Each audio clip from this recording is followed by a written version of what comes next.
Betting, the final frontier. These are the voyages of the Bet with the Best podcast.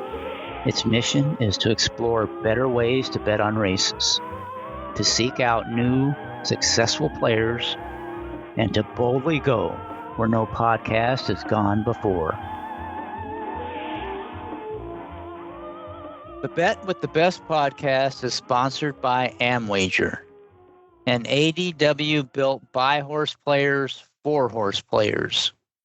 Speed, power, and ease of use are at the core of Amwager, designed to give players the information and tools they need to quickly make anything from a simple win bet to a complex, structured superfecta or pick 5 wager. When you combine that with data and pool updates that are up to 60 times faster than the competition, Amwager is the clear winner in wagering on races online.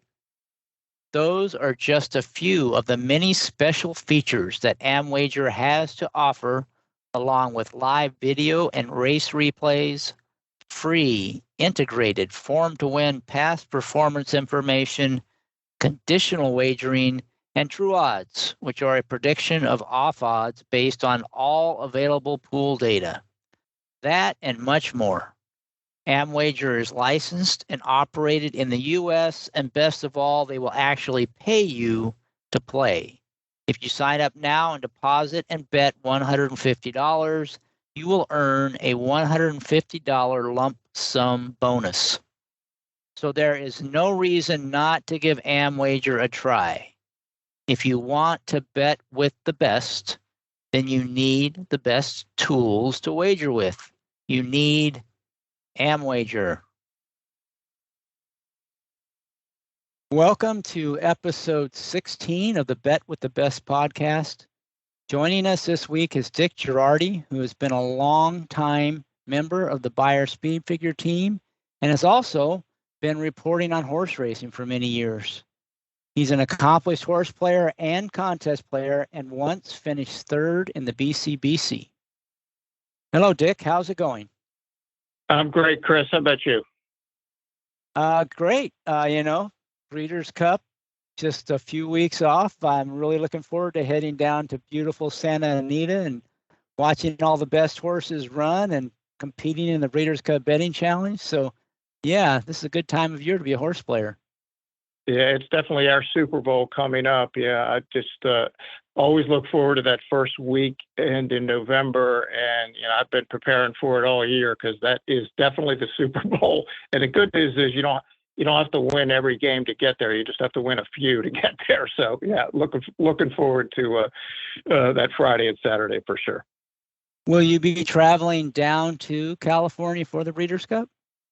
Yeah, I'm not going to come this year. I made a decision a couple of years ago, Chris, after Del Mar. I thought I was really well prepared for the contest. I mean, I'd done all the work, but I was not happy with how I executed the plan at all.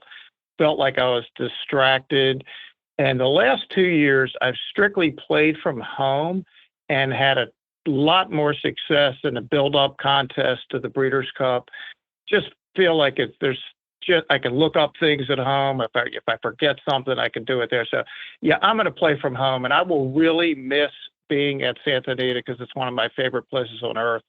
And I actually told the people involved with the contest, they were asking if I was coming this year. I said, no, I'm not going to come. I said, but if I win, I 100% promise I will come to Del Mar next year. Yeah, well, I know, both Santa Anita and Del Mar are great places to go. And I agree with you totally that you have a lot more distractions on site. But, as a horse player / fan, it just doesn't get better than the Breeders' Cup. I mean, it's just so cool to be there with all the, the top horses from all over the world. Like you said, but certainly, I think just in terms of playing like in the BCBC, you're probably better off at home. But boy, you're giving up a lot when you don't go, especially Santa Anita, where the weather's usually, perfect. I couldn't agree more. I actually stayed right in Arcadia in 2019. And that was actually the year I finished third in the in the contest, and I would either walk to the track or Uber over there. I mean, it's like 5 minutes. And yeah, I went to the Derby a few times. It's just an awesome thing. And I covered the event, every one from 1986 till I left the Philadelphia Daily News in 2017. I might have missed one or two. So yeah, you're right. It's an awesome event to be at, and I've had the good fortune to be there for more than 30 times. So I will miss being there, but in deference to better chances of winning the contest, I think for me, I think it's at home, and right now that's a little more important than being in California. Not that I don't love being in Southern California, because I do. Yeah, and as someone like you who's been there and covered it for many years, absolutely. But like I'm thinking of somebody who maybe wins an entry in the BCBC, it's the first time they've ever won. Sure.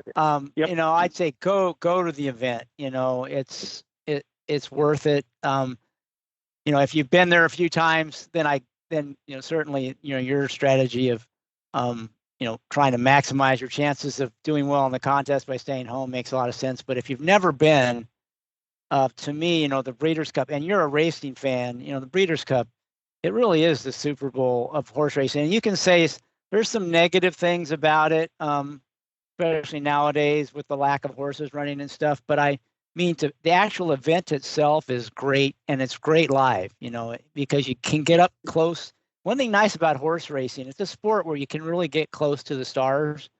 You're not necessarily able to touch them, but, you know, you can really get close, and it really is kind of fun, and you know, get the energy of the crowd and everything. So I'd encourage people, you know, try to make at least one trip to the Breeders' Cup if you can. No, I would agree, Chris, especially if you're a first timer in the contest. Much more fun to be there. And look, you may learn some stuff there that you might not have learned anywhere else. That's the one thing I'll miss. I mean, I like roaming the backstretch and talking to trainers, many of whom I know and I've covered. And now I'm in a little different mode. I'm out there picking their brains to try to see if they can help me anywhere in the contest. But I did that before. It wasn't like I was not doing it when I was working. But yeah, definitely go, especially at Santa Anita or Del Mar. You cannot go wrong. Not that Keeneland's not great. I mean, anywhere you go, Churchill or anywhere they do it is fine. But it's always nice to know you're going to have good weather in Southern California. Absolutely. All right, well, let's get started and so you can start sharing some of what you've learned covering the races and being part of the Beyer Speed team and as a horse player.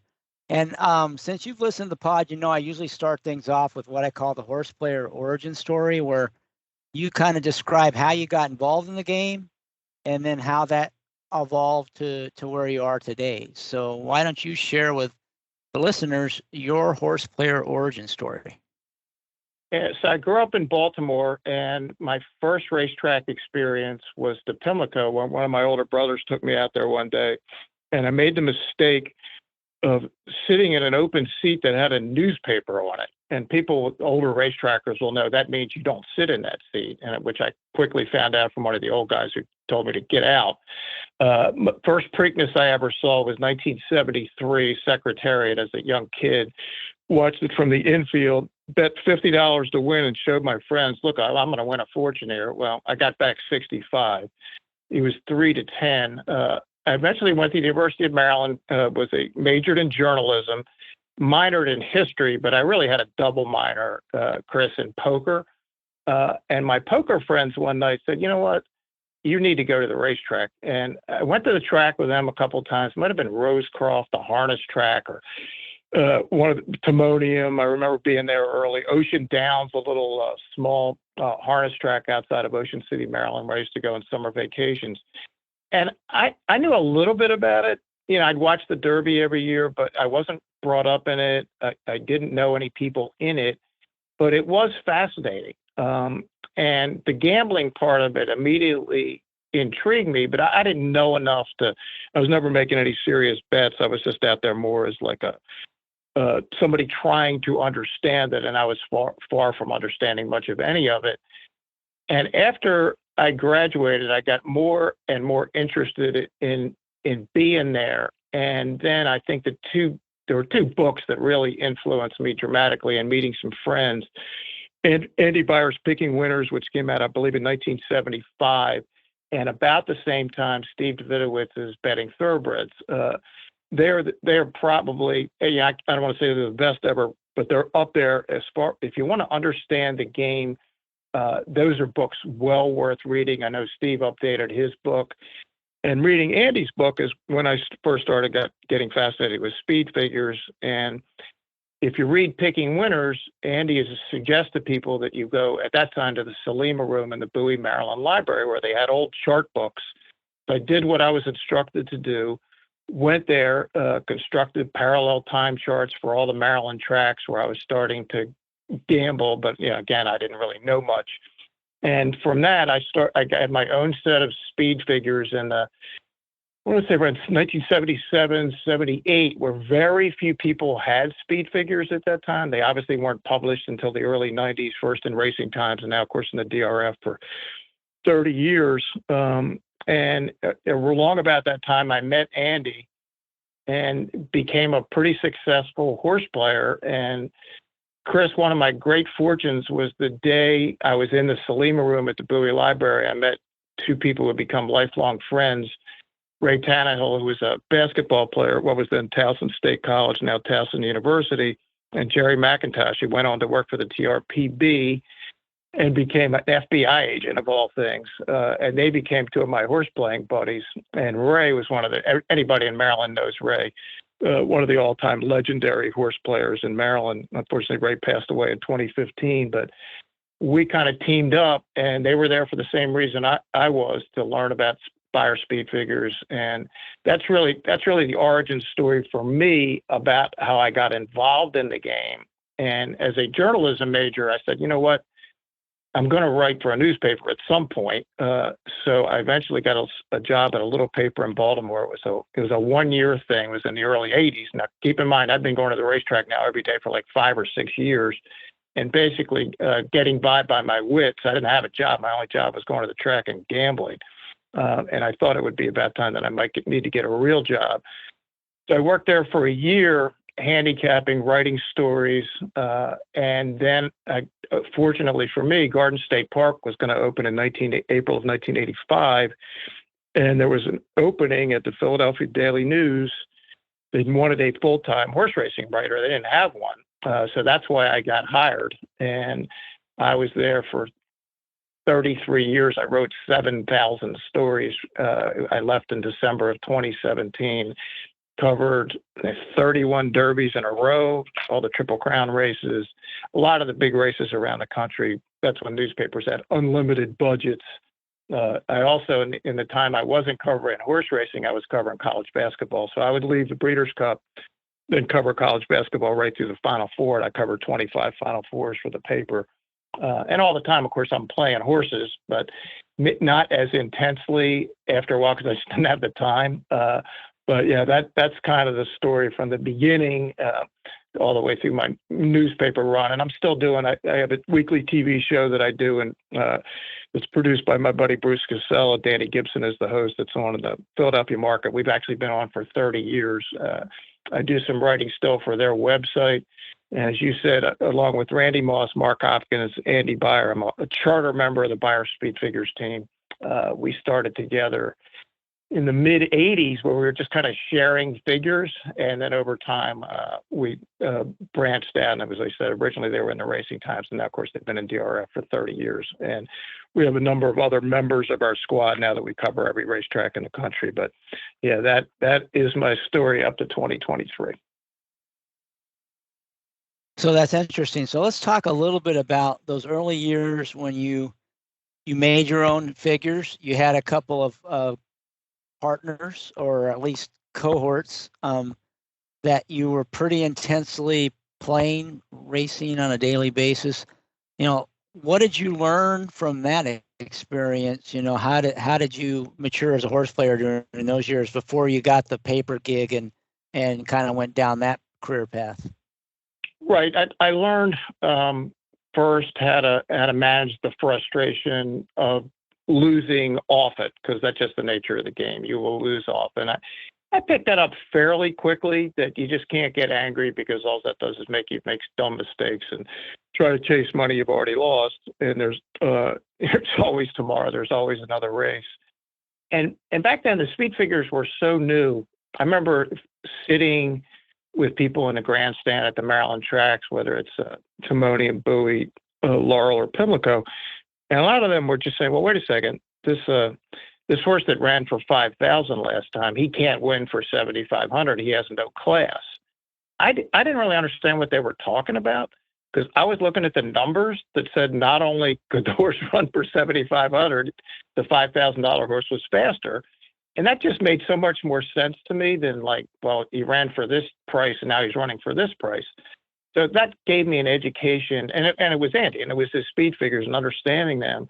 That gave me an education that I really couldn't have gotten anywhere else. And I felt like I was really fortunate that I got into the game at that point, because if I'd gotten into the game earlier, I probably would have talked like a lot of those people did, because that's what people thought at the time. There were actually people that told me that speed doesn't matter, times don't matter. And I go, what? I mean, that just seems such a foreign concept to me.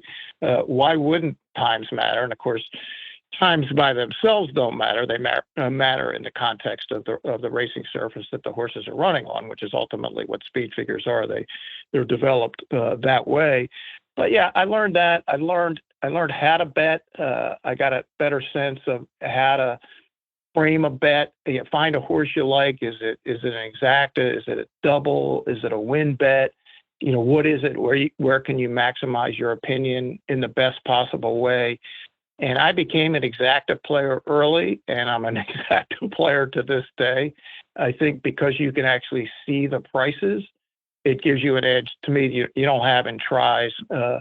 Obviously, that's changed a little bit. We're going to get into it later with the computer-assisted wagering and all, where the prices have tendency these days to undergo dramatic late changes. But that wasn't the case back then. And it was funny, the TV monitors at the track, not like now where we can look at our phones and see it. They were a precious tool.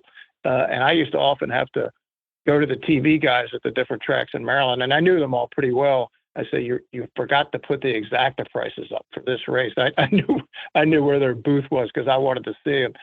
So yeah, that early on, I made a pretty significant score in March or April of 1978, just from watching races at Bowie, and then they moved to Pimlico, which was a dramatically different surface. At Bowie, it was more of a deep closers track. Pimlico was a less deep, live rail, loose on the lead kind of a track. And I had a horse actually trained by Bud Delp.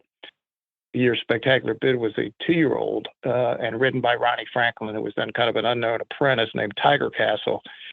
I knew he was going to win. It was called believe it or not, the J. Edgar Hoover Handicap, named after the former FBI director. And I knew he was going to win, and I just tried to come up with the exacta for like 3 days, and I finally hit on it. It was a horse called Cahutek. I bet $200 in a race, which at the time was a lot of money for me. And I had the exacta for 100. It paid 61.80, so I won 3,000, which was a boatload of money at the time. In the late 70s, you could buy houses for not a dramatic amount of money. And I remember my friends walked me to my car that day because I was too cheap to pay to park. I was parked across, anybody knows Pimlico, across Northern Parkway in the Mount Washington neighborhood. And the next day I started parking at Pimlico. You earned the right to pay to park, I guess. Huh? I did. Okay, so there's a lot there, so I want to follow up on a few things. It sounds like early on, the speed figure edge, that's really what you relied on in your handicapping. Did you factor much else into it, or was it really looking for the fastest horse that you knew was fastest and that most of the people at the track may not know? Is that kind of what you really focused on early on? That is correct. I was very unsophisticated in a lot of the game. You learn as you go. But yeah, I just kept thinking, well, this number, and yeah, I remember some specific horses. There was a horse named Bold Phantom that I'll never forget that today would be 2 to 5. And in this race, he was like, I don't know, 3 or 4 to 1. And Ray and Jerry and all of us were all betting on him. And we're all making figures separately, but we're all coming up essentially with the same answers. And I remember sitting at home and with, as Andy recommended in his book, with a red flare pen. And I'd go over the previous day's card and jot down my figures. And then you had to do everything by hand. I'd write and I had a book that would go back for several meets. you had to write the numbers by hand, and I would write the last three numbers of every horse. And as I was doing that, and you had to subtract the beaten lengths, it was a pretty cumbersome process. I'm already formulating in my mind as I'm going, oh, look at this. I can't believe this horse has this kind of edge.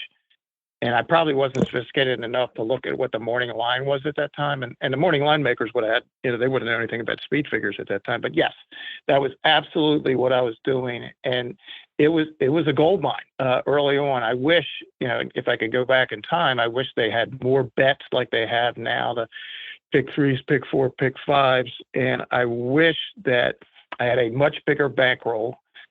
Because I actually kept some, I still have them in one of my file cabinets. I kept some ledger books from those days. I'd have meets where I was having an ROI of like 60 and 70% winners. I mean, it was just astonishing, but I wasn't betting enough money for it I wasn't changing my life at that point because I just didn't have enough capital behind it. But yeah, those days are long gone. I haven't had years like that. But yeah, back then it was doable because you had something that nobody else had. Yeah, and that's something we've talked about before on the podcast. People say, well, it's so much better now because you get the Beyer's speed figures in the DRF. You don't have to do that work. But the fact that you had to do the work is how you got the edge. Because if it was easy, everybody would be doing it, and you wouldn't have that edge. But there weren't that many people putting in that work or even knew what to do.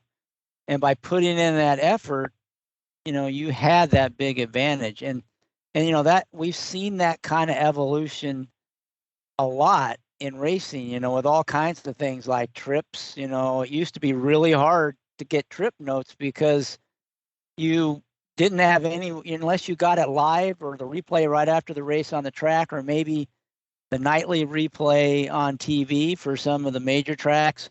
That's the only time you could watch a race and take notes. And so it was a big advantage to have that over most of the players. But now, you click on in DRF on the horse's race, and you can look at all its races right there as you're handicapping the race. So, there's all kinds of those examples where those edges, they come and they go. And a lot of times you have to work hard early on, but eventually the rest of the world catches up. And like you said, the trick is when you have that big edge to really, leverage and take advantage of it to the max, because it's not going to last forever. Yeah, there's no doubt. I've told this story a number of times, Chris. At the '97 Final Four, Kentucky was going for their second straight national title. It actually turned out they were going to get 2 out of 3 years. We were in Indianapolis, and Rick Pitino, who I've since become good friends with. Everybody knows Rick's a big racetrack guy. He said, somebody asked him about, hey, you won the title in '96, you're back in the Final Four, and everything's good, right? He says, he had this line. He says, if it's not broke, break it, right? Everybody says, if it's not broke, don't fix it. He thought the exact opposite, and I'll never forget it. And he was 100% right. It's exactly what you were just saying, because if you always do the same thing, you're going to get past, because everything is going to evolve. So like back then, it was such a cool deal because, as you said, people either didn't know how to do it, weren't willing to spend the time, didn't understand the significance of figures. Andy's book, again, is a phenomenal primer. And even to this day, it reads like it could have been written last week. It's great stuff. But yeah, that is exactly right, Chris. Everything does change. And if you don't evolve with it, and certainly I've evolved as a player over the years, that you're going to get past, and when you get past, it's hard to catch up. So how did you meet Andy Beyer and get involved in? And did you just meet him at the track, and he knew you were making figures using his methodology, and you guys decided to start splitting up the work or something? How did that evolve? Right. So neither he nor I remember the precise time. My guess is I probably saw him one day at Pimlico and just sort of introduced myself and said I was a horse player, and I read your book, and hey, thanks, and I'm doing some speed figures. And then probably when I first started working in Baltimore for the little paper I worked for a year, I would have been in press boxes there, like the 83, 84, 1983, 84 range. Certainly would have spent some time with Andy there. And then when I got the job in Philadelphia, we had become friends. And Mark Hopkins and Andy are the two partners in and the rest of us, including Randy Moss and a number of others, worked for them. And what the four of us did back then was Randy was living in Arkansas. Mark was either New York or Florida. And of course, Andy lived in Washington, D.C., but traveled a lot for the Washington Post. We just owned circuits and maybe another circuit here or there. If they were coming to Florida, Andy might do something from Chicago. But just share that data with each race, or maybe a horse was shipping from one track to another. So it was strictly word of mouth. And one of the things I remember clearly is I got to the paper in February of 1985, and Garden State Park opened of April 1 of 85. And that first Saturday night, they ran the Cherry Hill Mile, a relatively unknown 3-year-old at the time named Spendabuck, not only won, but just won like a wild horse. And I was creating speed figures from scratch. This was a track that hadn't run in 7 years. It had burned down in the late 70s. So it was a totally new surface. And it took me a couple of weeks to get it to where I felt comfortable, but I knew immediately how fast Spendabuck was. And I know I called Andy specifically. I said, hey, the fastest 3-year-old in the country is here at Garden State Park. He was probably a little skeptical at that moment. Then he came back and did the same thing at the Garden State Stakes, and the rest, of course, is history. He ran him off their feet in the 1985 Derby. So yeah, that was kind of the origin of it. And then again, the racing times when Steve Christ went there running it. Steve, of course, a longtime figure guy. He was the guy who first broached the possibility of, hey, getting these figures actually published. So it was great for the team. People got to see our work, but as you said, it certainly hurt the prices that we were getting when we were the ones doing it, and everybody else didn't get to see it. I'm glad you mentioned Spendabuck. He's probably one of the most brilliantly fast horses many people never heard of. I mean, that horse on his game, like his Derby, was probably as impressive as any horse except for Secretariat that I can think of. I mean, he just, like you said, ran them off their feet. He was very fast. My kind of horse. I mean, I love Lone Speed, and I love it the faster they go. And I loved Angel Cordero on a speed horse, where they open up 5 instead of staying one length ahead and hoping to out sprint the closers. All the horses that were chasing them were dead by the quarter pole that day. But yeah, he was something. And if you get a chance, it's interesting. We just I do an annual Pennsylvania Derby Day show live in Philadelphia. We do a 2-hour show on local TV here. And Lafitte Pinkai came in to host it this year. And I said to some people who had never seen it, I said, you got to see Lafitte's dad in the 85 Jersey Derby on Spendabuck, and go on YouTube and you just call it 1985 Jersey Derby. Cordero had won the Derby, but he couldn't ride the horse in the Jersey Derby. It was a $2 million bonus. So they called him the master to ride him. And Lafitte, this horse had nothing at the quarter pole, Chris. They had gone so fast, and he'd been challenged by a Lucas horse named Huddle Up. He was dead, and Lafitte Pinkai carried him the last quarter mile. And at that point, that was the biggest single purse in North American history. It was $2.6 million. And I remember going out to do a story on Lafitte when he was closing on Bill Shoemaker's record in the late 90s. And I said, Lafitte, you still got that money? He says, I don't have all the money. He says, but I got a really nice car from that day. So he did well. But yeah, Spendabuck, you're right. People don't remember him now. But yeah, look up his paper. It was an awesome, and he was just fast. I mean, and fast out of the gate, and he kept running fast. And Lafitte was the best ever at carrying a horse to the wire that didn't have anything left. I mean, he was the strongest rider of all time. There's no rider that's ever been as strong as he was. Yeah, and there's no rider born that would have won that Jersey Derby except Lafitte Pinkai Jr. He's the only one that could have done it. And plus, you were covering the race at the time, that was a huge story because Spendabuck, it was ahead of his time. He was skipping the Preakness and not even taking a shot at the Triple Crown to go for that big dollar bonus. That was a big controversy at the time. So that must have been interesting. Yeah, it was. I mean, I was covering it. I've been at the paper like 6 weeks. And keep in mind, I lived my whole life in Maryland. I lived in Baltimore. So, I knew the Preakness. I'd been to a number of the Preaknesses, and they were like outraged that he wasn't coming to the Preakness. What do you mean you're going to Garden State Park to run for a bonus? But it changed. structure into the Triple Crown not long after that, the purses. So that was Robert Brennan at the New Garden State Park that kind of changed the whole way the Triple Crown was run. I mean, you weren't going to do anything about the Derby. Everybody wants to go to the Derby, but yeah, that's, now everybody's passing everything. The whole sport has changed. But yeah, back then, I mean, people were just crazed. That, what do you mean he's not going to the Preakness? That's not possible. But yeah, and I feel confident I wrote it because I was probably at my cynical best at that point. I said there were 2.6 million reasons why he ain't going to the Preakness. Yeah, he definitely, that was quite the controversy at the time. So let's talk a little about the betting part, because you said you became an exacta player.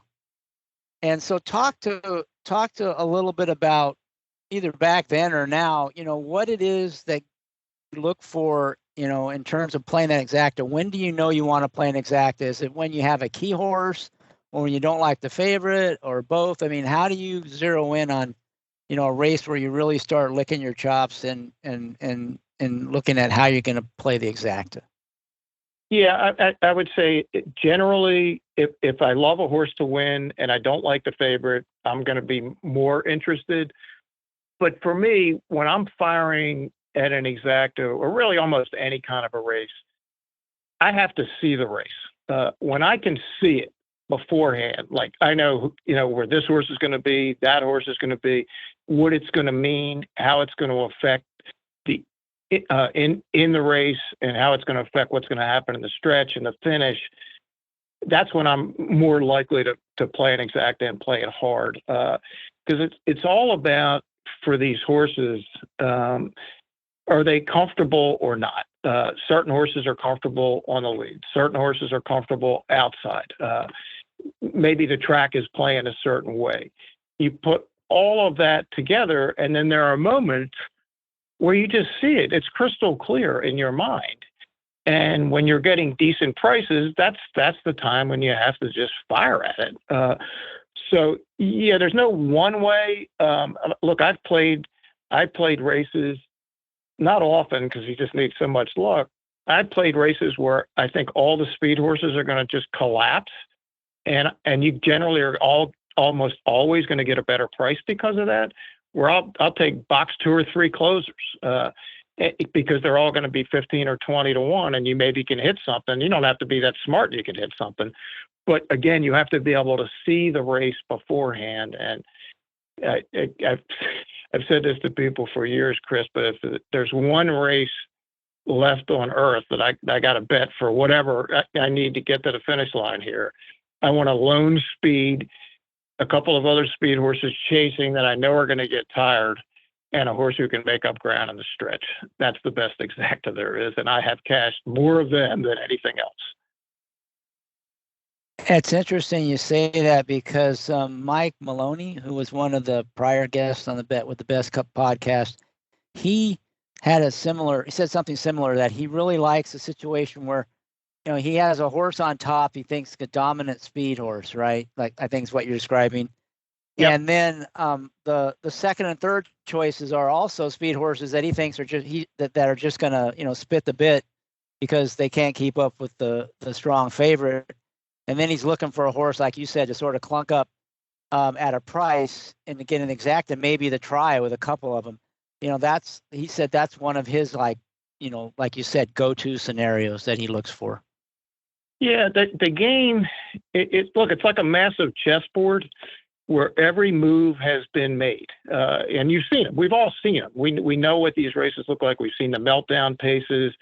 We've seen the tracks where the rail is no good, like at Del Mar for a couple of the recent Breeders' Cups, and you adapt to that. But the moves have been made. It's your job when you look at a race to figure out, what is this chess move? What is this scenario that I've already seen, and is it going to happen again in this race? And if so, can you put something together, frame a bet in such a way that you can make yourself some money? But yeah, for me, if I can't see a race, I mean, I've cashed bets where I didn't see it, and certainly races don't go exactly like you see them, and you might get lucky and win anyway. But almost always, when I'm making a really, really big bet, I gotta see it first. I just have to, be able to understand exactly what I'm going to see. And there have been races that have gone, I mean, exactly like I saw it. And you could still get beat just because it's the nature of the game. But yeah, that for me is it. If you can see it, bet it. So, on that, do you size your bets? So when you make a bet, is there like a standard bet you make? When would you bet more than that, or when do you decide to pass or just make an action play? I mean, do you have any kind of methodology behind how you size the bets you make when you like a race where you really see it clearly versus one where maybe you don't see it quite as clearly, but you think there might be some edge? Yeah, I mean, the more clearly I see it, the more I'm going to bet. Obviously, price dependent, circumstance dependent, all of that. But yeah, there was just to give you a recent example on PA Derby Day. It was a real sloppy track. Speed was good. You wanted to be up near the front, and the two big stake races, the two grade ones, were later in the day, the Cotillion and then the Pennsylvania Derby, and it was the pace scenario was so easy to see in both of those races. I mean, Ceiling Crusher was near the rail. She was coming from California. California horses, when they come east, you almost add a couple of lengths anyway to them because they're just faster than they are everywhere because that's how they run the races. So she was easily to the front, and she basically had to beat one horse and a really good horse in the Kentucky Oaks winner, Pretty Mischievous. It was very talented, but everything was against her. It just wasn't the right scenario for her. And you're getting 3-1 on Ceiling Crusher. That was a really easy bet for me. I was actually playing a contest. I was doing a live TV show and playing a contest during the commercial breaks. So I bet all my money to win on Ceiling Crusher. And then the exact same scenario came up in the next race with Saudi Crown. I mean, he also had the figures over everybody. I mean, he had 105 and 106, and there was nobody else in the field that could do that. And he was going to be loose in the lead, and I didn't think with much competition. And so, yeah, I basically made a two bet win parlay and ended up finishing second in the contest to some guy. I don't know what his name is. Was it Chris something or another? I think. yeah. That was. I'm glad you didn't quite bet as much any more than you did on that, because I didn't beat you by much in that contest. I didn't have any more. I would have bet it, but yeah, I bet my 300. That turned to, I don't know what, 1,300 or whatever, and I bet it all in the even money shot. But yeah, I didn't have quite enough to catch you. I tried to catch you on the last race, but I was wrong. But yeah, I mean those are the kind of scenarios you just live for, and it's fun all week long. I had just seen those races so clearly, and look, sometimes your horse will get left, or some 50-1 shot will go out there because the trainer sends the rider on a crazy mission.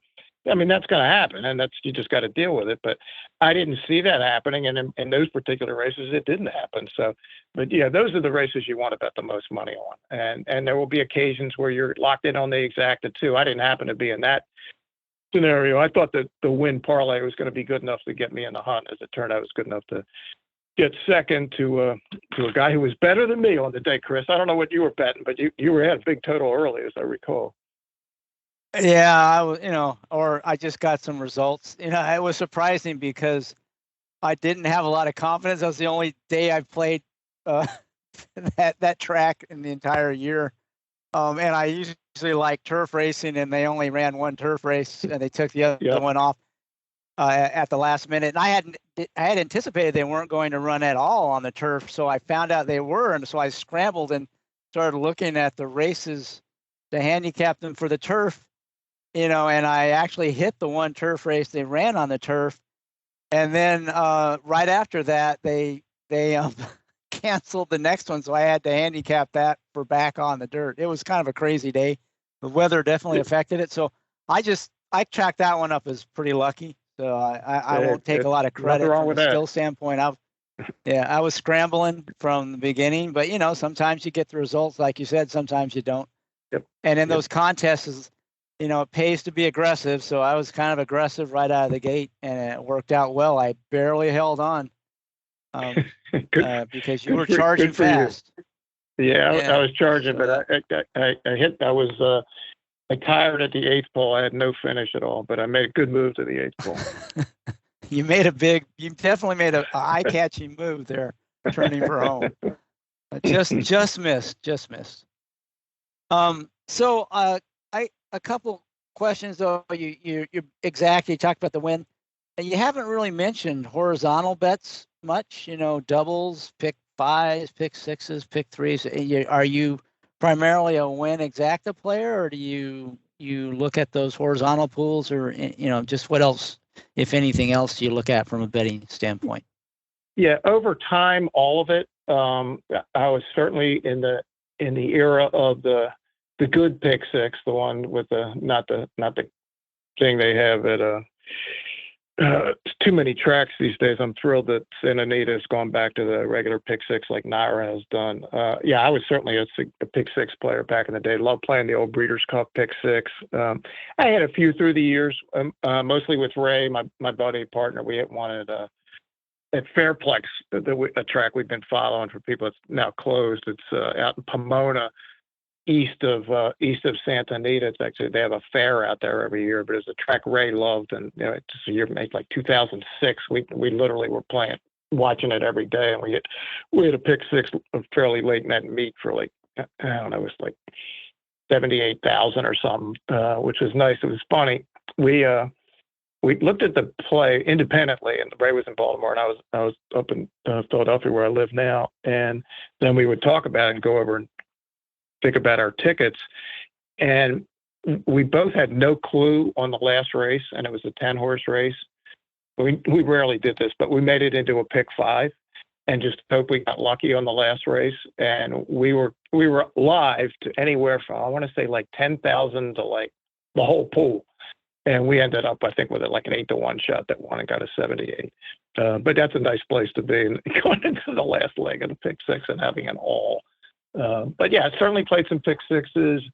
But more recently, as I've been playing, I'm much more of a contest player. And obviously, those bets don't exist in the contest except for doubles.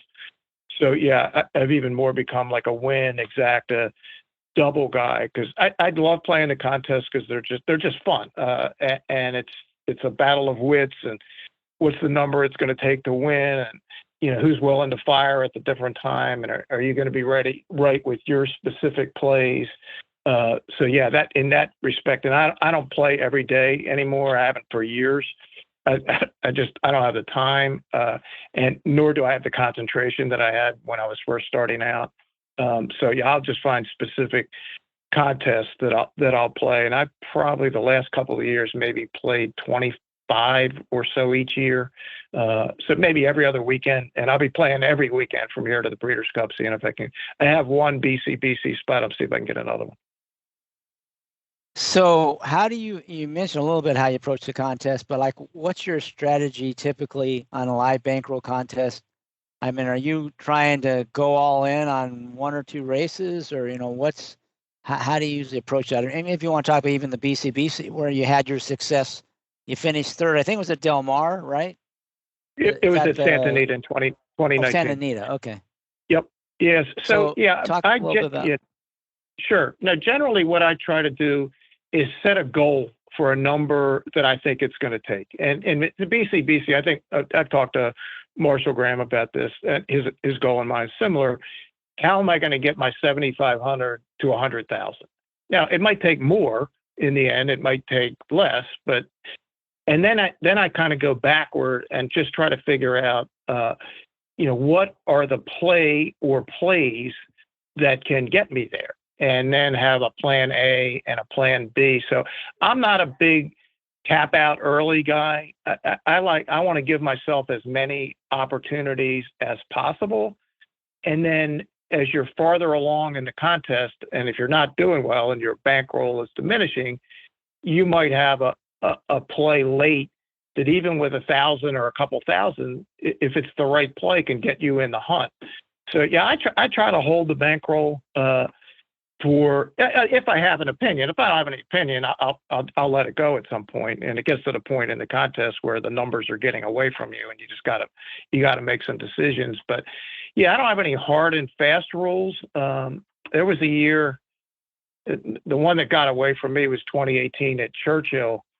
I had bet a $4,000 cold double on the first day to the Breeders' Cup Juvenile Fillies turf. Chad Brown had a horse that couldn't lose, whose name escapes me at the moment. And she didn't lose. And I bet her into Jaywalk, John Service's filly, who I knew a lot about. And Jaywalk was like 5-1, but the double was paying 18. So I had it for 4,000. Plus I got the exacta. So I was up to 50. And in retrospect, I ended up betting almost all of it to win on a Baffert Sprinter in the filly and mare sprint. Marley's Freedom, I want to say, is the name of the horse. And whatever could go wrong did go wrong in the race.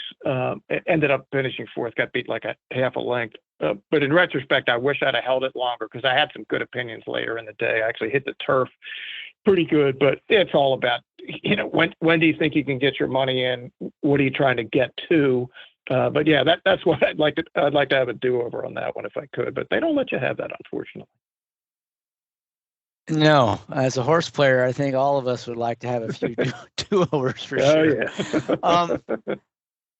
What about like in the Breeders' Cup Bain Challenge? You have quite a few races you have to bet. You have these minimum bets.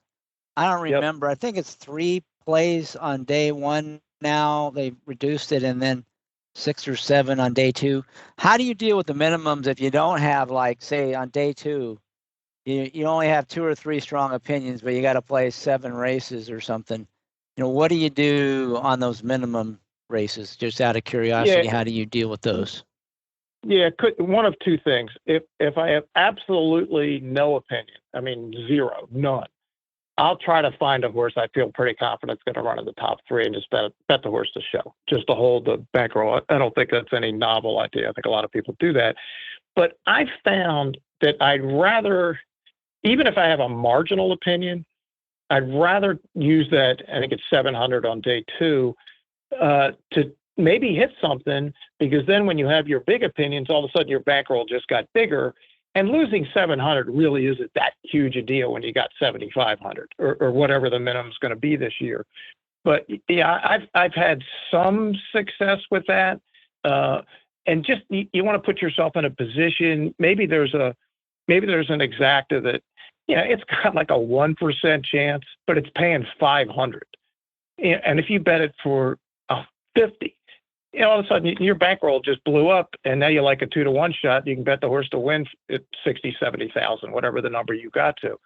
So I kind of look at it that way. But for me, it just comes down to what's the scenario that's going to get me where I think I need to go, and what's the best way to get there. And there's so many decisions, and you're guaranteed to make some bad decisions just because it's the nature of the game. You just hope that you make more good ones than bad ones, and you learn from experience. Certainly, again, like I said in 2018, in retrospect, I had so many good opinions behind that filly and mare sprint. I probably just should have waited and taken 3 or 4 chances to get where I wanted to go rather than just one. The more chances you get, the odds increase on the possibility of you being right. The only horse I've seen run in the Breeders' Cup in recent times where I was willing to do what the winner of last year's contest did, was bet whatever I had was Flightline. I thought that strategy was great. I think they had a bankroll of like 97 or 98, maybe 100,000, bet it all, and you get 44% on your money, and that the prize money is so big. All of a sudden, instead of getting 2 to 5 on Flightline, you're getting 6, 7, 8 to 1, which it's not going to happen in real life. But that only happens in a BC. That's one of the appeals, obviously, of it is the prize money. So you might take the chip shot show bet if there's a standout, but you'd kind of like to take a shot with the minimum bet, maybe to build your bankroll, even if you don't have a strong opinion. It sounds like. Yeah, I think the more chances you give yourself to get a bankroll. Yes. Again, unless maybe if there's only like 2 plays I like on the 2 days, then I might just line up and fire at those 2, like I did at year in 2018, where I really thought I had an edge on Jaywalk at 5-1, and they gave you a free space to get there, which made a 5-to-1 into an 8.5-to-1. I think I want to say the double paid like 18 something. I mean, there's a little bit of a gamble. Look, if the Chad Brown filly doesn't get there, but I mean, she was going to have to fall. Newspaper of Record was her name. She was going to have to fall down not to win. She didn't fall down, and she was clear. She was loose on the lead. There was never going to be any trouble in the race. So yeah, if I see a place like that, sure, I'll fire.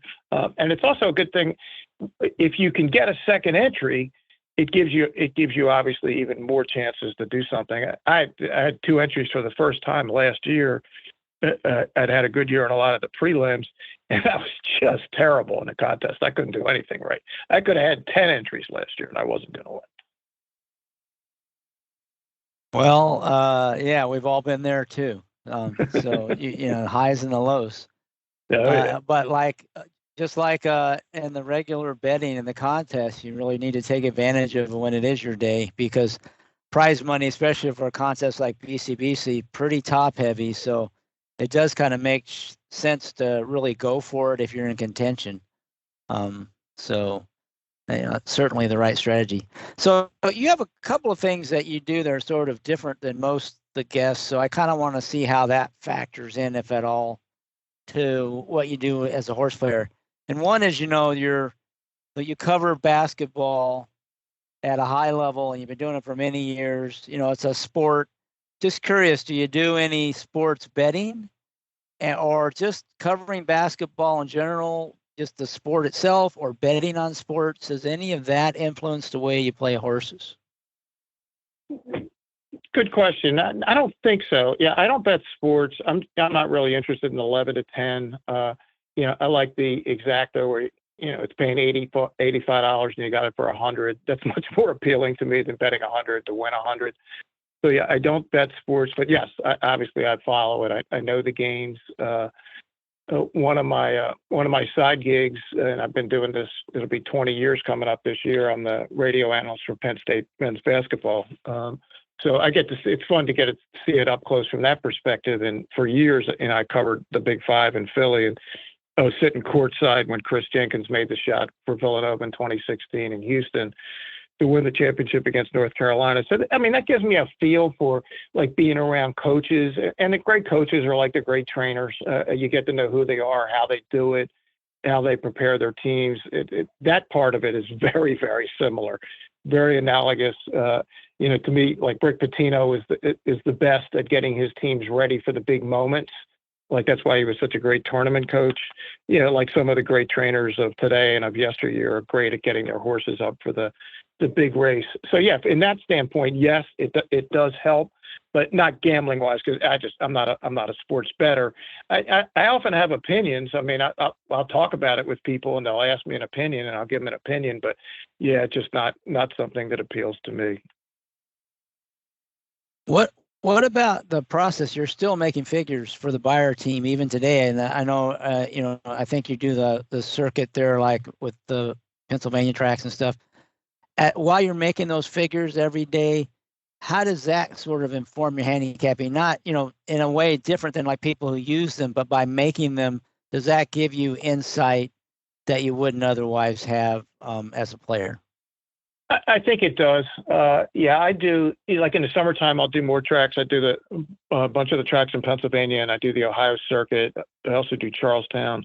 And we've, over the years, it changes up a little bit. Like Andy and Mark Hopkins, again, who own the company, they do the major tracks. Randy Moss, as I said, does a bunch of others. And again, we have several other compatriots that work with us. But I think a little bit, I think it does give you a little bit of an edge. And look, we have a database that we use that from DRF that we can go back and see, like, what, I mean, you can see it now too on Formulator. People that use Formulator on DRF, which is such a great tool, you can see it too. But yeah, I'll be able to see, let's say Andy's making the figure for the Kentucky Derby, and Churchill's one of his circuits.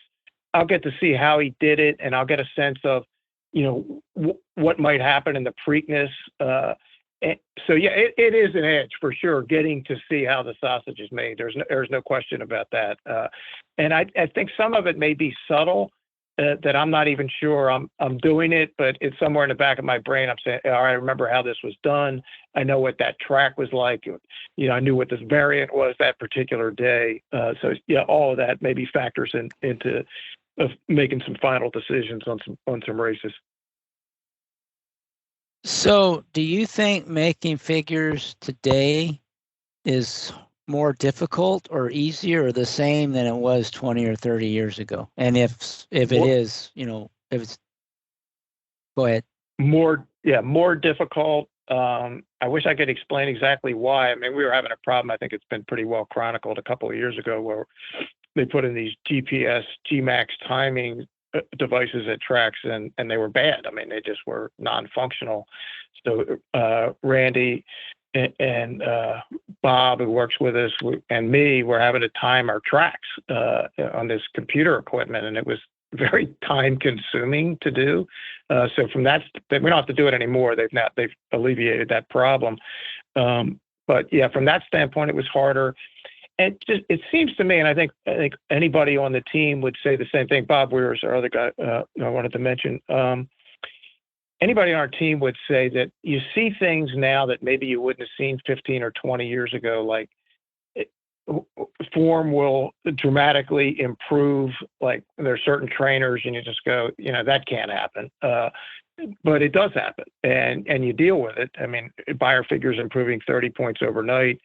And then you'll see things like days of races that it sometimes don't make any sense. I mean, when you look at the whole day, you're supposed to be able to come up with a variant at the end of the day that is similar from race 1 to race 9. And there will just be days where there'll be an outlier or even two where you just can't figure out what the heck happened. And I don't remember that. Maybe that happened early on and I just don't remember it. But I think all of us would say it seems to be happening more often now. Why that is, whether it's track maintenance in the middle of a day or it's so many other factors that I probably hadn't even considered. But you do see more outliers today where you have to, I like to just make a variant and put down the numbers. But there are just days where you say, well, that number does not make any sense.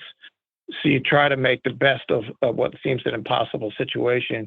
You put a number in and then you put a little mark next to it and then you follow it. And we'll change numbers after the fact if we have to. I mean, there have been instances where that has happened. I know Andy wrote about it recently about a couple of a race at Saratoga that led into the hopeful. So that will happen. But yeah, I think it is a little, it's more, to me, it seems more difficult. Again, I think most of the partners would say the same thing. So you mentioned like you can see all of a sudden maybe there's a trainer who gets hot, starts moving horses up dramatically in terms of their Beyer figures. It would seem like by doing the figures, you might have the jump on most players on spotting that, before those horses start running back and they see the numbers and stuff. Do you find that at all? Does that help you at all in that regard? 100%. Yeah, that is absolutely true. And one of the things I know, I've talked to a number of my compatriots about this. And when I mention people I used to hang with at the Maryland treks, I have to mention my friend Maury Wolf. And Maury's one of the great players. And Maury and I sat together for years, and we still talk a lot. And I've certainly learned a lot from him. But one of the things that I learned early on, when you see a horse who's, let's say a horse is running 80, and then he runs like a 95. Most people will go, well, that's a one-off. It's not real. I don't look at it that way. I look at it as, all right, something has changed.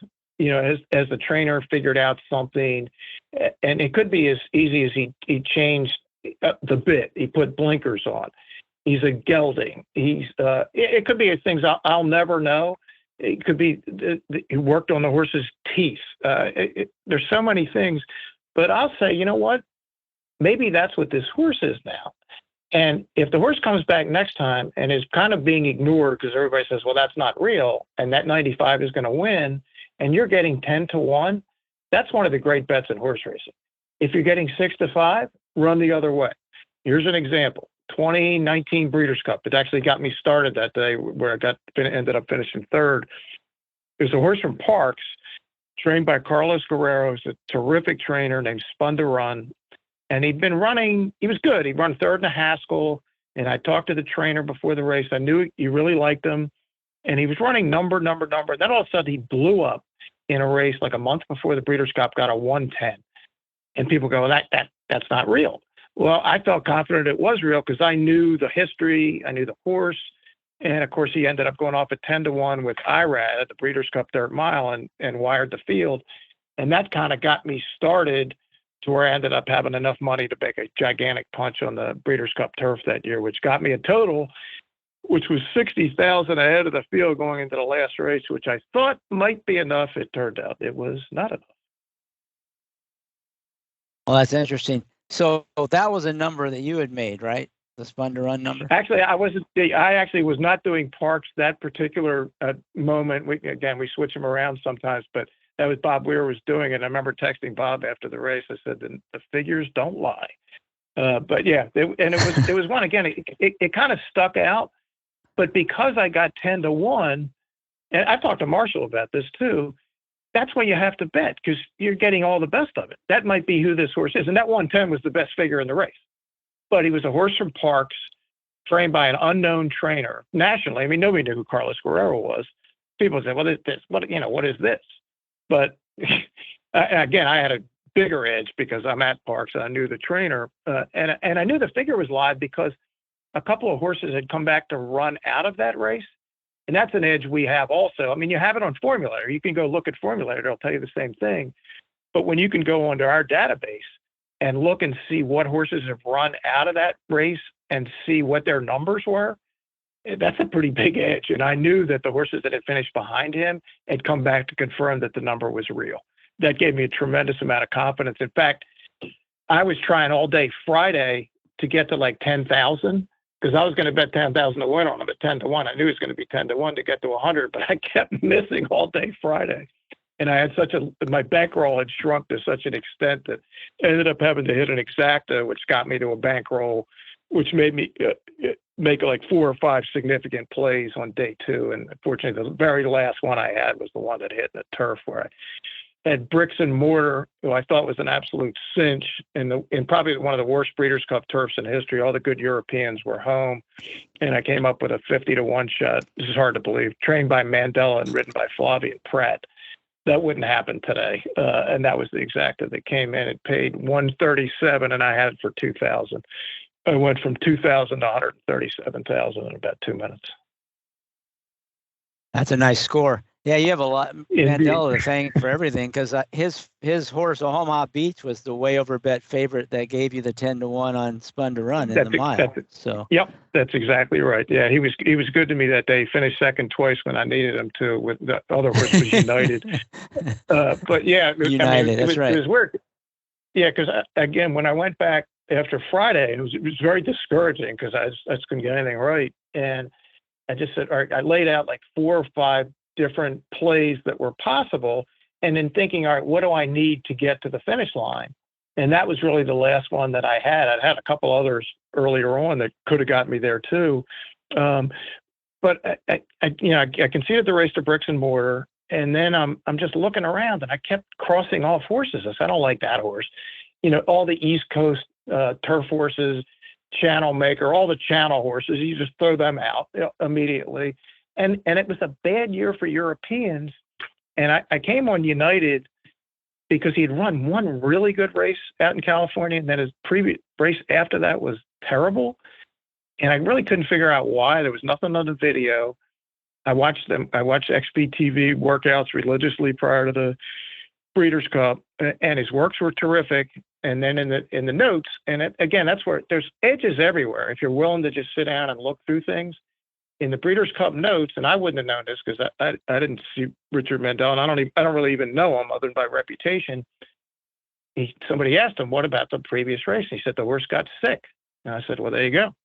Now he's coming back to his prior form. He's 50-1." I think that was the weekend where the whole country started to notice Flavian Pratt. I mean, if you go back and watch the tapes of those 2 days of Breeders' Cup, he was the best rider there. He was awesome, and he almost gave United too good a ride. He almost won the damn race. I didn't have him second, people ask me afterwards, how many times do you have it the other way? I said 0. I like bricks and mortar over United. I didn't like it the other way. Well, that's good. That's a memorable score for sure. And you did it at the right time.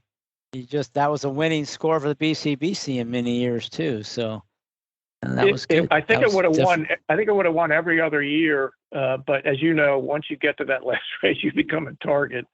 Right. I had 2 players that passed me. I wasn't upset because it was still a pretty nice score. But yeah, you get that close, you want to win. But hey, but if I'm in that spot again, and my other problem was I didn't like anything in the Classic. I had 0 opinions at all, and I wasn't sure I needed to bet. I didn't really, and I had made all the bets I needed to make at that point. So I just sat that out and hoped I could hold on. And I took the lead at the 8th pole and tired right before the finish line.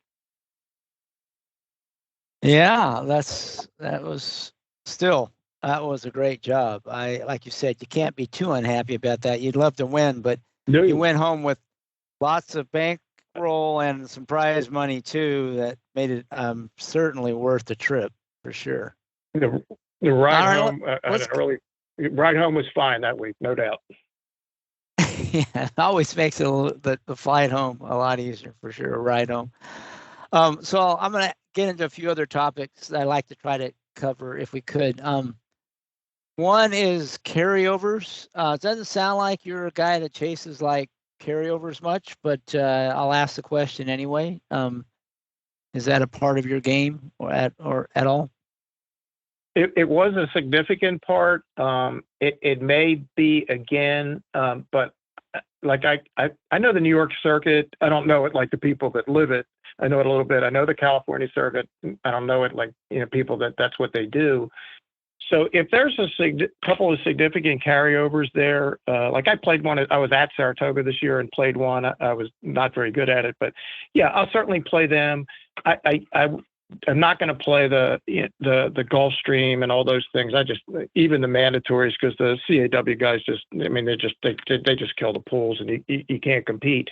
So I don't play any of that. But the fact that you can play in New York and they're not involved is huge. And I think I applaud those tracks for doing that. But yeah, there was a time, Chris, where I played that a lot.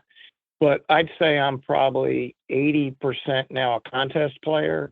And the rest of the time, if there's a horse I've been following or I just happen to be at the track with some friends, I'll play some pick 4s and pick 5s and whatever it is. I have a couple guys I meet once a year for Saratoga, once a year for Gulfstream. We'll just hang out at parks for the day, and we'll try to see if we can put something together and mostly just having fun. But yeah, because I'm not comfortable.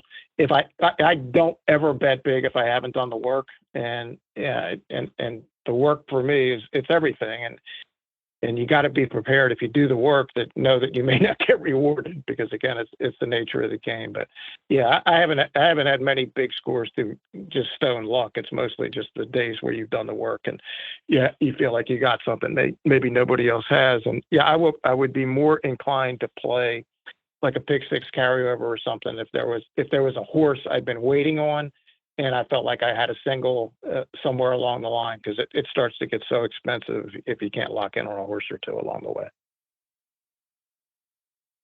So carryovers kind of lead to the next question we've already touched on a little bit. The computer teams and their influence, and they definitely have grown in influence recently. How do you account for that, if at all?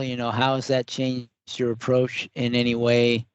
You talked about being an exacta player and seeing visibility of the pools, and we know, when exacta, those odds can change dramatically, after the gates are closed. How do you deal with that? Yeah, I had one of them at Keeneland this year in a contest that the exacta I hit it and it just went down so much. I would have bet it differently because I couldn't get where I wanted to go with the new price. But yeah, Jim Goodman is the mutuals guy there. It is involved with the BCBC. Good guy, knows the game. I told him, I said, Jim, what happened here? And he explained it to me. And he gave me some good advice. And this advice I think I give everybody.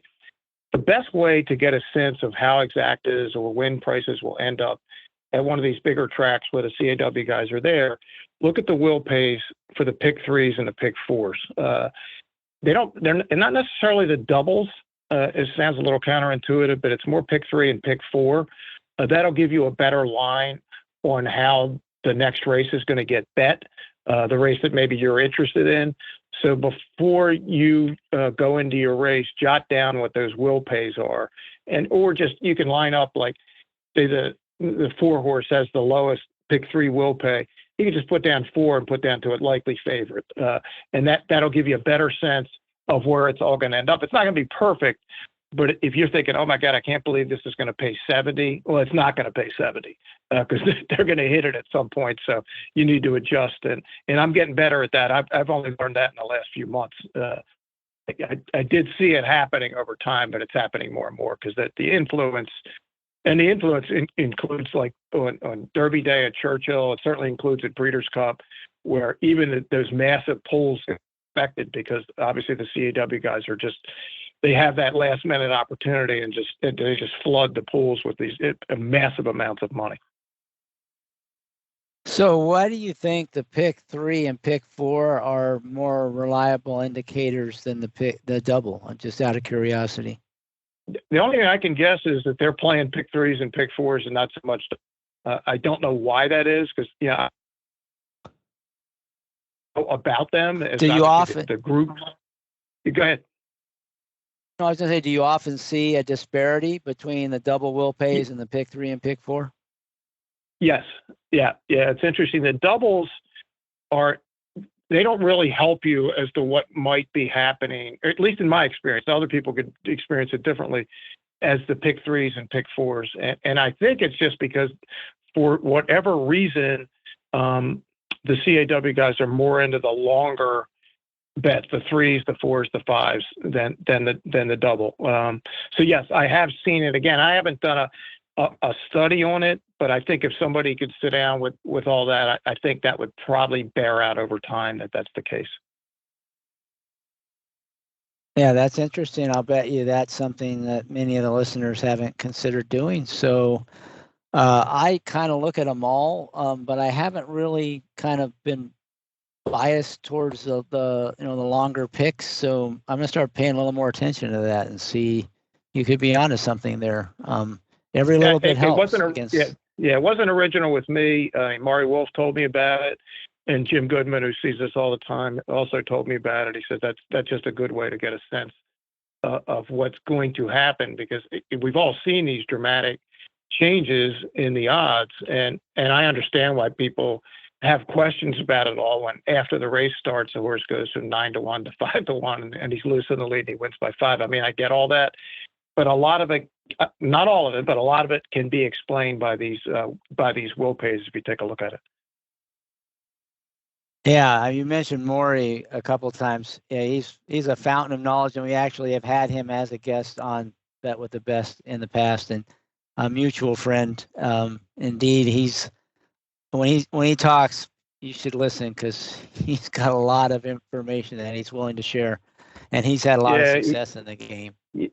He has, and like I said, when I first started out, we probably started at about the same time, and there were years that would go by where we were at the track together every day, and I certainly learned a lot more from him than he learned from me. But yeah, great and great people, as you said, and a good friend to this day. You mentioned a little about keeping ledgers back in the day. Do you still keep records on your wagering? And if so, what kind of records and how does that help you? I don't because it's all 99% of my betting now is online, so I can just go back and look at it anytime I want. As I said, like 80% is on contests where it's all in black and white. So yeah, I do not. I mean, there were years in my 20s and 30s where I was at the track. I mean, there was no day at the track I was not in attendance unless they were closed or got canceled. So I kept records of everything back then. I mean, I had like now you'll see like a trainer's percentage first time off a claim. It's right there in DRF. I kept those records on little note cards. And there was a guy, a really unknown trainer back in Maryland, a guy named Frank Calvo, who had this insane record, second time off the claim. And I feel fairly sure I was the only person at the track that knew it, because every horse that he ran, I jotted down the result. And over time, you build up your own database. And it was very crude. It was pre-computers. It was pre a lot of things. But yeah, back in the day, I had these little index cards for every trainer in Maryland and what they did in certain situations. Another great example of how you'd say, oh, well, it's easier now because you can just get that right out of formulator, but you don't get the edge you once had when you had to do the work, and you might be one of only a few people that realized, that stat. So just another great example of how. Yeah, and it's different today, Chris, but it's also, if you're willing to sit down with formulator and watch replays and get a feel for what's happened to these horses, and what was their, and the word I use is comfort. How comfortable was this horse in his last race versus how comfortable he's going to be in this race? That's all still there. That's independent work. That's not anywhere printed, right? You still got to go do it. And like when I'm playing these contests, look, everybody's got their own way of doing it. There's no right or wrong way, but I'll try to lock in on 2 or 3 races and then just spend all my time on them. I know I'm not going to be an expert on 10. I'd like to be an expert on a couple, and I'll do an overview, and then I'll go, all right, this is the one where I think I might have something. And I might, by the time I'm finished looking at it, go, you know what, I really didn't have anything. But it's still out there, but it's just, are you willing to put in the time? And do you have the experience and the background to be able to take that time and make it into a bet? What's the right number? Because ultimately, that's the bottom line of all this. You can do all the work in the world, and if you can't bet it correctly, it doesn't matter what you know. It's an easy game to keep scoring, right? Either you had more money than you started with, or you didn't. Yeah, and you made a good point. You're looking at things a little more subtle than might show up in a running line on the PPs, right? Like you said, horse comfort versus got stopped, and so that's the way you can still get an edge. You've got to be looking for something that's not everyone else isn't looking for, isn't already readily available in the past performances of the horse. That's exactly right. I mean, there is a horse the other day that on past performances, it was okay, but then you go and look at the previous race, and then you match it up with the races that the horse runs when he's good, when he gets his best numbers, and you go, well, he couldn't get that number in that race, but this is a scenario that's going to give him a chance to run back to that number, and that number can win. Well, that's a bet. That's the kind of play you want to get involved in, especially if they're hidden a little bit and maybe you can get a price. But there are times I can generally predict about what price I'm going to get in different races. But there's always surprises where you think a horse is going to be 3-1. He shows up at 6-5, and you're thinking, well, I guess I wasn't the only one to see this. Or maybe the opposite, right? You think, oh, this horse is going to get happens bet. Too. 100%. So you might have to pay attention. He's a good price. Yeah, I mean, it was interesting. No, that's all right. No, I won a contest on Memorial Day at Santa Anita in the first race. There was a horse that had run once on the turf. He was a full or a half to Oscar Performance. You remember him, the real good stakes horse. And the race, it didn't look like much on paper. And I want to say it was a sprint race. Now we're going long. So I went and watched the video because I'm thinking, this horse has some pedigree. I watched the video, and the horse was just never really comfortable in the race. Now he's going longer. He's going to be a huge price. And it's the kind of thing where with one bet, you could win the contest. And it was a buyback. So if I was wrong, I could have bought back in. I had opinions later.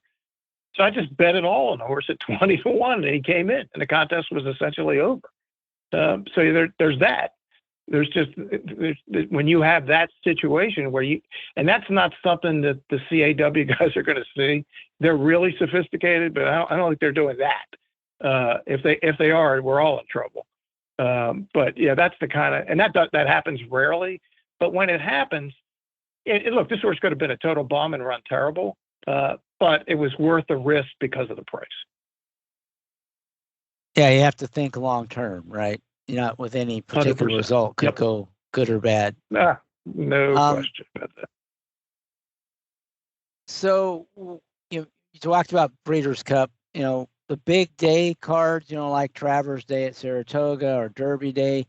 Do you kind of target those and maybe bet more than you would on a normal day, or is it just another day at the races for you? Obviously, Breeders' Cup, you're playing the Breeders' Cup betting challenge, but other big days, big cards. No, I absolutely target those days. Because I'm following those horses, I don't have to start from scratch. If I'm just pulling up a card at Thistledown, I'm starting way behind, right? I gotta look up everything if I'm going to do it right, and that's just so much harder to do. Yeah, I do target the big days. That's a lot of the contests are on big race days, which is great. And obviously the tracks like contests because that increases their handle. There are a lot of players in there that will fire. So yes, I would say I will if there's a contest on the Derby and the Preakness and the Belmont, I'm always playing them. Obviously Breeders' Cup, Travers Day, I played their contest, not very well, but I did play it. I put myself in a position where I had a couple of outs in the Travers and just bet poorly. But yes, yeah, absolutely. I love to play the big days, and also there is some money. Like the Derby win prices every year are insane. I think we all know that doesn't happen any other time, or it's just bizarre. And then this year at the Preakness, it was just mind-boggling. The prices that were out there that day was like, what is going on? It was like how are these people betting on some of these horses? It should have been 90-1 and they were 10-1. That only happens on those kind of days where you have money in the schools that just they're not going to be there any other day of the year. The good old days, like the good old days when there was only betting at the track and you were going against a lot of local money and not computer teams, right? Yeah, those you better adapt. Those days are gone. The computer guys have a monumental edge on the rest of us at this point. So you've been at this game for a long time. You've been making Beyer speed figures for a long time. You've been a very active contest player, at least recently, and they haven't been around as long, but so through all that, what are the big lessons that you've learned? What do you think are the key things that you'd want to share in terms of learning maybe the hard way or just over time that would benefit some of the listeners? It's like anything that you do, preparation leads to confidence, leads to results. And in this game, of course, preparation is one thing, but you got to learn it. And sometimes you will learn it the hard way. How do you prepare? What do you do? Like I have a routine that when I'm playing a contest or a track that I go through, I'll do an overview of the races. I'll just look through, is there anything the first time through that I'll be interested in? Then I'll get Formulator. I'll look at previous charts. Is there a video I want to watch? Is there a workout I might be interested in? And I'll jot all of that down the second time through. And then the third time through is when whatever I've checked, like next to the 4 horse in the second race, I'll go look up what I think is going to be relevant to any play I might make. And the good news is because I've done it for a while, it's kind of streamlined. It doesn't take as much time as it would for somebody just starting out. You just sort of see things and you go, we talked about before, the chessboard, you've seen this move before. And then you can say, all right, here's what I'd like to do here. And then the single biggest and most important, and I think any player would tell you this, is how are you going to bet your money? And find a horse or horses to frame bets around, whatever it is, whatever you're comfortable with, whatever your denomination is. Is it win bets? Is it exact as whatever it is? And then just go. And if you've done the work, you're going to bet with confidence. And inevitably, when something goes wrong in the race, you just got to say, hey, you know what? I put myself in the right position. I feel confident that I did the right thing, and you got beat. And you turn off your laptop or you go home and you try to do better the next time. But you can't and it's hard, but you can't let what just happened affect what's about to happen. If you do that, you're going to be in trouble. You shouldn't create a Beyer hole in the press box, as Andy told us when he got DQ'd at Gulfstream one time. We've all been there. We've all felt yes. that at various times. Yeah, I got DQ'd out of 3,000 one time in Maryland. It actually, before I was ever writing any stories, I ended up writing a massive story for the local paper about the stewards. They were not happy with me at all after I wrote the story. But I didn't write anything that wasn't untrue. It was a number of years later I got to get even with the Maryland stewards for them stealing 3,000 from me. Well, like we all have stories about steward decisions and DQs, and if you're on Horse Race Twitter or Horse Racing X, it's every Saturday is filled with people complaining about some non-DQ or DQ by the steward. So nothing's changed in what 30 or 40 years. Right? No, I'm in the distinct minority on this, but because I've seen this, written about it, experienced it, I think that they should adopt a completely new method of looking at that. No DQs ever. And if the jockey's causing trouble, suspend him, throw him out, because and I don't even think it's the steward's fault. I think it's just the job they're put in. I think it's impossible to make accurate, consistent decisions. So therefore, after a race is over and you think a jockey's caused trouble, why are you penalizing the bettors and the owner and the trainer? Penalize the jockey. And then you don't have to worry about, and what they're tasked with is deciding what would have happened. Well, how can anybody know what would have happened in anything? I actually testified in a hearing one time in Harrisburg. I had a friend who owned a horse who got disqualified in a big race. I told him, I said, man, I don't like what happened to you. So I went out and testified on his behalf. I mean, he wasn't going to win in the end in front of the racing commission. And the guy for the representative commission said, hey, isn't this just like football and basketball? I said, not at all. It's not even close. I mean, like a holding penalty is a holding penalty, but it doesn't affect the outcome of the game. There's no other sport where the result, it's over, and then they change the result. That doesn't happen. So, yeah, if it were up to me, it would never happen again. But I got zero chance of that happening, unfortunately. Well, Tommy Massis, who's another guest on the podcast, he's been saying the same thing for years. No DQs. Yep. I kind of get it. I'm almost in that camp, but the thing I totally agree with what you said is it's much more important that you have strong escalating penalties for the bad rider behavior, because that's the only thing that matters. If you can change the rider behavior, then you won't have any decisions to make, because they're not going to take the chances that they would take if they think they can get away with it like they do today. So I totally agree with that. The other thing is, I think stewards can make a lot better decisions when they have a day to rest and then come back on the next day or Monday morning or whatever and review the tapes and interview the jockeys and make a decision about what the jockey's intent was and whether or not they need to fine them.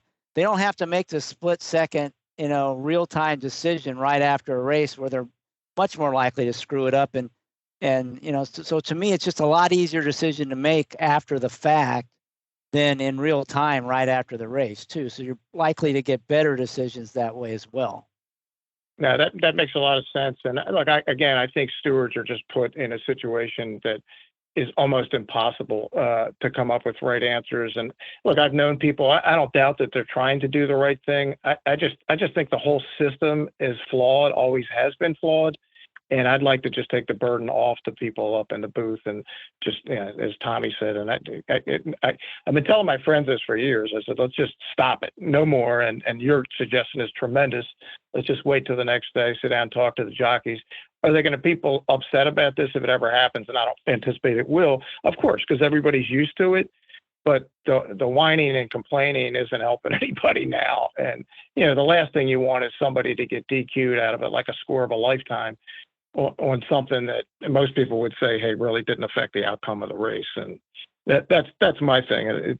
Impossible for them to know what would have happened, and that's the task they've been given. And I just think it's wrong. And I've thought that like almost from the moment I got into the game. I said, "What is this?" I said, "That isn't what I'm used to in other sports." In basketball, I guess the only time the closest thing would be if a team makes a shot at the buzzer or miss, and they wave it off, or they say it's good, Yep. and then they review it and they take it off or count it. Yeah. And then the game's over, and the winner and losers changed. But that's a pretty straightforward review, right? That's right. Yeah, that's right. It's easy. Yeah, that's not complicated. That's right in front of you. Is the light on when the ball's out of the hands, or is it not? And when you can see that, because in real time, it's so difficult for officials.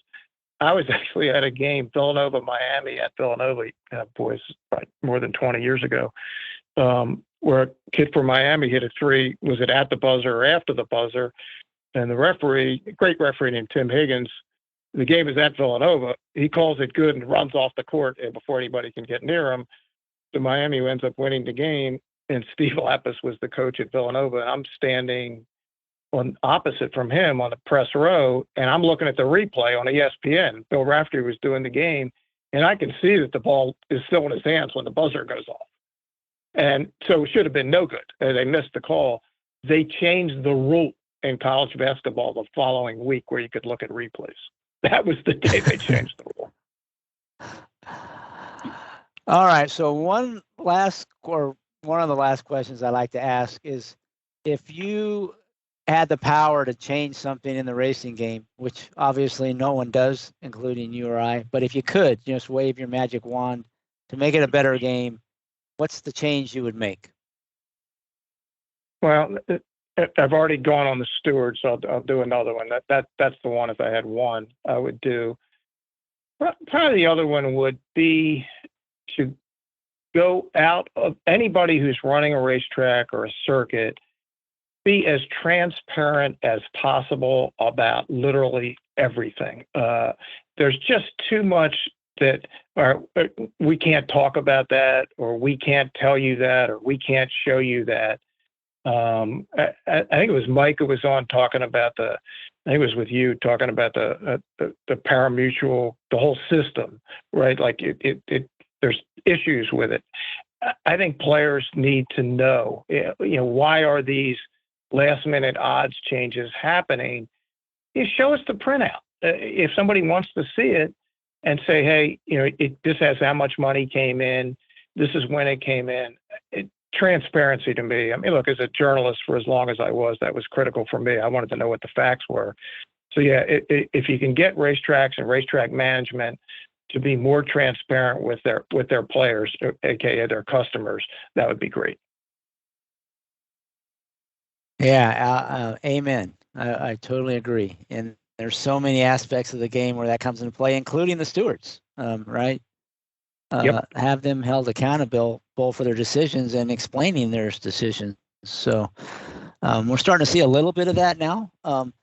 We're lagging way behind, other parts of the world, but at least they've set an example, and maybe we can start moving in that direction in a lot of ways. Anything else before we wrap it up that we haven't got to that you wanted to get in or mention? This is it. The last chance. Well, no, it's been a lot of fun, Chris. It's funny how you say something that triggers a memory for me and brings back a story, and that's kind of what it is. It's just we've all had these experiences at the track, and I remember, as I said, I covered college basketball and horse racing. Very, very fortunate to work at a great writer's paper for 33 years, and to get to do the two things that I love, to get to cover it. And people would always ask me, if you could only do one, basketball or horse racing, and I love them both, what would it be? I said, well, that's an easy call. It would definitely be the racetrack, because they let you bet out there. And that's the part of it, the challenge of that. That's why I got into the game to start with. I learned about the game after I became a bettor. I read about the history, and read all the great writers who had written about it and learned so much over time. But yeah, it was. And again, I love basketball, but it's no contest. It would be the racetrack for me. Yeah, it's still the greatest, at least skill-based gambling game there is for sure. It's still horse racing, even with all the problems we're having and have had in the past. It's the greatest game, at least in my opinion.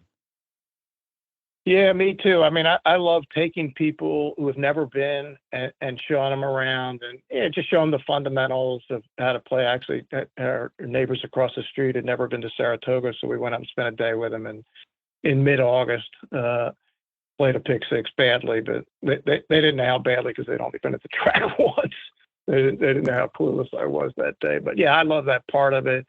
Take them around to meet the riders and different people that you know, and just here's an exacta. Here's how it's done. And on days where you happen to be sharp, it's great for people to see what it's like when you actually get to put some money in your pocket. Yeah, we all have to try to get new people involved in the game and try to keep the current people involved. So, and that's definitely one of the ways to get them out the track and experience it firsthand. Yeah, and right, well, it's kind of, yeah, go ahead, Chris. It's kind of a foreign concept for people these days, right? They just don't go as much. I mean, we know about the attendance. I mean, and even for people like us, you can play on your phone, you can play on your laptop. Everything has totally changed about the game in the last 10, 15 years.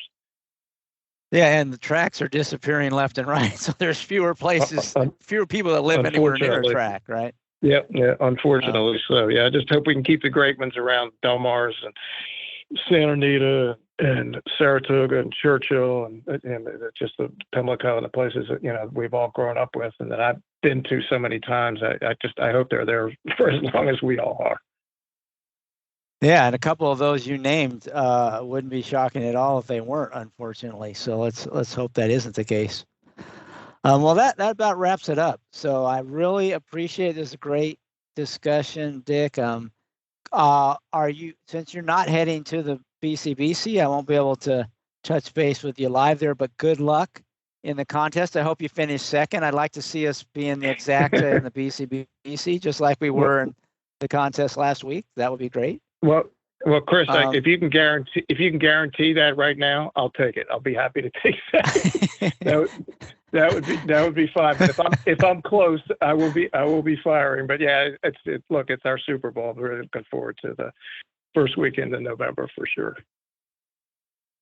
All right. Well, I want to thank you once again for being on the show, and I want to thank all the listeners out there, and may you boldly go where no horse player has gone before.